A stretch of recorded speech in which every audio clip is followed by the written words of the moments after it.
Hey guys, so in this episode I'm going to discuss about digital photography.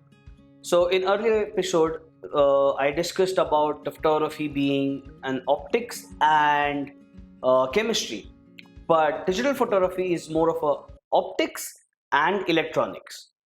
So how this whole digital photography began, a first digital photograph to adding artificial intelligence in the cameras. I'm going to discuss this in this video.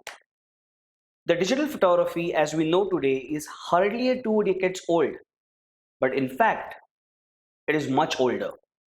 In 1957, an American called Russell Kirsch had this idea of filmless imaging. A drum scanner can sense between light and dark, and that created world's first digital photograph. The picture he created was an image of his own son, Walden. It was just 176 by 176 pixels. So if you calculate with megapixel ratio, it was just 0.03 megapixels. So before we move ahead, I really want to clarify what megapixels are. So pixels are nothing but a small squares which are stacked into your image sensor. So one megapixel means 1 million of such pixels create 1 megapixel image. So let's imagine if you have a 50 megapixel sensor or 50 megapixel camera, that sensor will hold 50 million pixels. Just like the first camera, do you really know who invented digital photography? It was Kodak. Just imagine a company got bankrupt because of the digital evolution, actually invented digital photography. In December 1975, a person from Kodak called Steven Sasson actually invented a digital camera. It was a massive 4 kg camera and it used to record 0.01 megapixel image, and it used to take 23 seconds just to copy that image on a cassette. Now imagine in these days, you have to wait 23 seconds just to record the image on a cassette or a card, and then after you can see the image, that image is good or bad. You can't even imagine it. After a few years in 1991, Kodak partnered with Nikon to create the portable digital camera. It was not a portable though. So that model was called DCS 100. It was linked, or it was meant for Nikon F3, which was a flagship camera of Nikon at that time. So the system was very simple. It used to replace the film back of a F3, and Kodak attached their digital back onto it, and it used to record 1.3 megapixel image. And to get those images, you had to have a bulky device along with you, and that device only carried 200 MBs. So this was the story of a Kodak.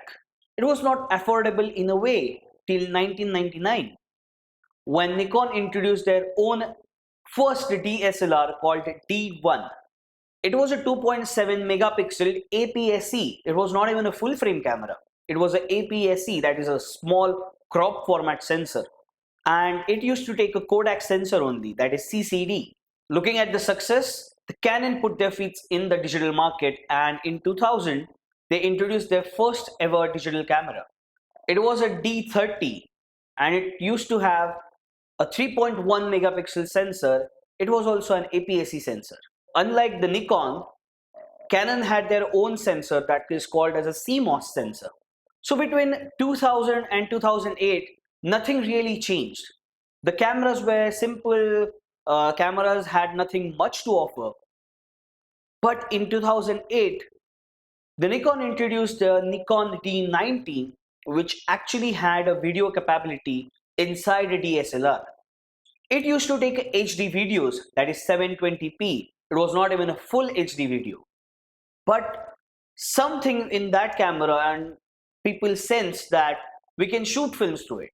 Looking at the success, Canon also put their feet in this DSLR video game, and that particular camera is a legendary camera which is known for this modern day DSLR videography or DSLR filmmaking. So the camera was 5D Mark II.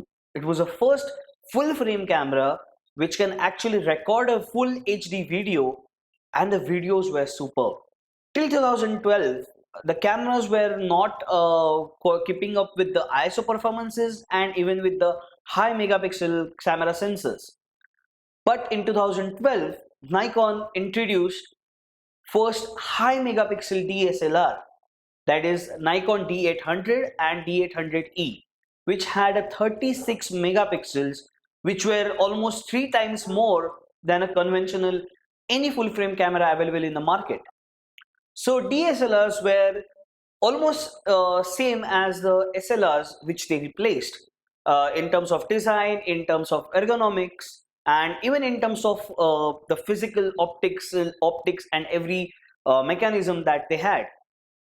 But in between 2008 to 2010, Panasonic introduced mirrorless lineup, which was a very silent launch, but it was a game changer, and obviously the industry now is shifting towards mirrorless. So the mirrorless actually developed so many things in terms of digital photography. It shrinked the camera size, it added more features, and the best feature I can say that the digital photography have right now is a introduction of artificial intelligence in the camera. So let's talk about mirrorless. So what are mirrorless? So let's imagine you have a DSLR and you took off the mirror from it. So what you have is a shutter and a sensor. That becomes a mirrorless. But the mirrorless is much more than that. So if you don't have a mirror, then you don't need a pentaprism or a optical viewfinder. You just have a sensor that can take on the light and project it on a LCD screen, which actually shrink the size of a camera. So mirrorless cameras were smaller, lighter, and more quieter. Best of all, they are full with features. So people had this confusion that if there is no optical viewfinder, how they can see through it. So these cameras have a term called EVF, that is electronic viewfinder. Is nothing but a small screen or a small TV screen sits inside a viewfinder which you actually see through a lenses. So EVF are very useful because you can see actual exposure, whatever settings you did on the camera, you can actually see the exposure, you can actually see the histogram, and even a focus. For manual focus, you can actually get a guidelines to it. Many people thought as the body sizes were reduced, the lenses will also get shrink. But it's not always the case. Because of the sensor remained same, sensor remained full frame, the lenses were also big. Another advantages of a mirrorless camera is a flank distance. So flank distance is nothing but a distance between the lens and the sensor. So there is no mirror in between. The flank distance is too small, but that actually helped to put adapters and adopt different lenses. Like a Nikon can have a Canon lens, a Panasonic can have a Sony lens, or a Fuji camera can have a Hasselblad lens. It was very easy to get the best quality lenses onto your system, which was not at all possible with a DSLR cameras. The first few mirrorless cameras had the worst autofocus systems. But with the help of AI, that is artificial intelligence, now Sony, Fuji, Nikon, and Canon, everyone had this human eye tracking, face eye focusing, even animal eye tracking. Everything is possible because of the AI. So, do you know which is the most used mirrorless camera in the world? It's this camera phone. So, camera phone is nothing but a mirrorless camera. Now, again, with the help of AI, these camera phones are getting much better, much smarter to recognize the scene and change the exposure settings and even the color setting accordingly. Even the few cameras have a micro lens to it now. But as these smartphones had this amazing technology and started getting better pictures onto it, they really slammed the sales of the compact cameras, which we had known for almost a decade now, that a small point and shoot cameras.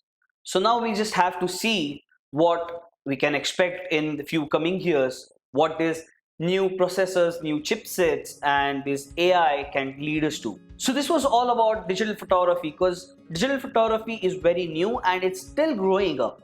If you really like this video, please like, share, and don't forget to subscribe to the channel.